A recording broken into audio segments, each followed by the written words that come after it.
নমস্কার বন্ধুরা, আজ আমি আপনাদের বিভিন্ন রকম ডালের সাথে সবজি মিশিয়ে এক ফোড়নে একটা হেলদি টেস্টি রেসিপি করে দেখাবো। তার জন্যে এখানে আমি দেখুন বন্ধুরা কয়েক রকম ডাল নিয়েছি। এখানে নিয়েছি মুগ, ছোলা, মটর আর মুসুর। আমার বাড়িতে এই রকম ছিল তাই আমি এই রকম নিলাম। আপনারা চাইলে আরও রকমের মধ্যে মেশাতে পারেন, কোনো অসুবিধা নেই। যত রকম মেশাবেন খেতেও ভালো হবে আর খুবই স্বাস্থ্যকরও হবে। এখন এই সমস্ত ডালগুলো আমি ভালো করে জল পাল্টে 2-3 বার ধুয়ে নেব। সব ডালগুলো আমি ভালো করে ধুয়ে নিয়ে চলে এসেছি। বন্ধুরা, রেসিপিটি দেখতে হলে প্লিজ একটা লাইক দিয়ে শুরু করুন। আমি কিভাবে সহজে এই টেস্টি হেলদি রেসিপিটি তৈরি করছি। রান্নার জন্য কড়াইয়ে আমি পরিমাণ মতো সর্ষের তেল বসিয়ে দিয়েছি। তেলটা এখন ভালো রকম গরম হয়ে গেছে। এখন এর ভিতরে আমি দিয়ে দেব টুকরো করে কেটে রাখা পনির।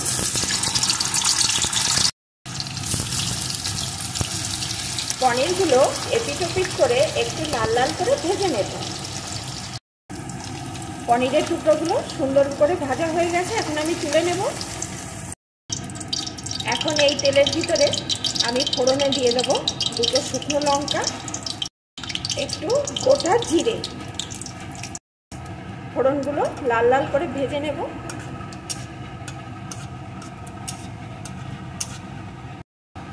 ফোড়নগুলো সুন্দর করে ভেজে নিয়ে এর ভিতরে আমি কয়েকটা সবজি দিয়ে দেব।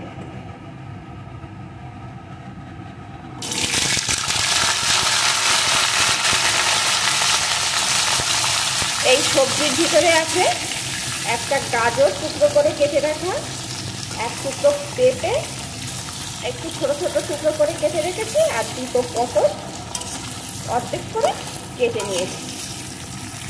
আপনারা চাইলে আরও বেশি রকম সবজি এতে অ্যাড করতে পারেন। এখন সবজিগুলোকে একটু নেড়ে নেব।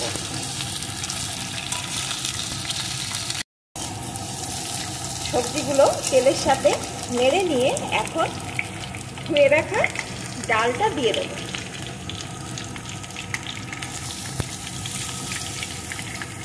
ডালটাও আমি একটু নেড়ে নেব। ডালটাও সবজির সাথে একটু নেড়ে নিয়েছি। এখন এর ভিতরে আমি দিয়ে দেব উষ্ণ গরম জল।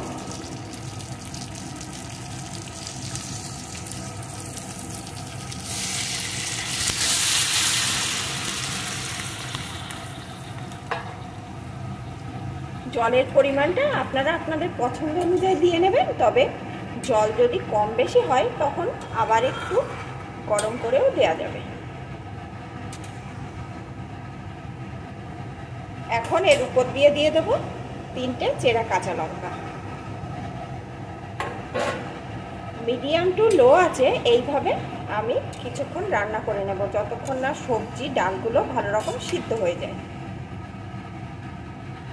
তাহলে বন্ধুরা, আমি এটা সিদ্ধ করে নিয়ে ফিরে আসছি। আপনারা কিন্তু সাথেই থাকুন। আমি কিন্তু এখনও এর ভিতরে আরও কিছু জিনিস অ্যাড করব, না দেখলে কিন্তু বুঝতে পারবেন না। মিডিয়াম টু লো আছে বেশ কিছুক্ষণ আমি কিন্তু জাল করে নিয়েছি। দেখুন বন্ধুরা, ডাল সবজি সব কিন্তু 90% মতন সিদ্ধ হয়ে গেছে। এখন আমি এর ভিতরে দিয়ে দেব সিদ্ধ করে রাখা কয়েকটা সয়াবিন। আমি সিদ্ধ করে জল চিপে সয়াবিনগুলো দিয়ে দিচ্ছি। আপনারা চাইলে একটু ভেজে নিয়েও দিতে পারেন। দিয়ে দেব একটা টমেটো কুচি, সাথে দিয়ে দেবো ভেজে রাখা পনিরগুলো, আর দিয়ে দেবো পরিমাণ মতো হলুদ গুঁড়ো, স্বাদ অনুযায়ী লবণ।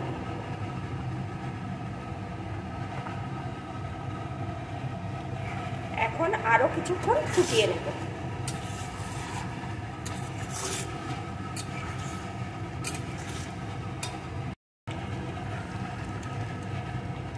আরও কিছুক্ষণ ফুটিয়ে নিয়েছি। এখন কিন্তু সমস্ত কিছু আমার ভালো রকম রান্না হয়ে গেছে।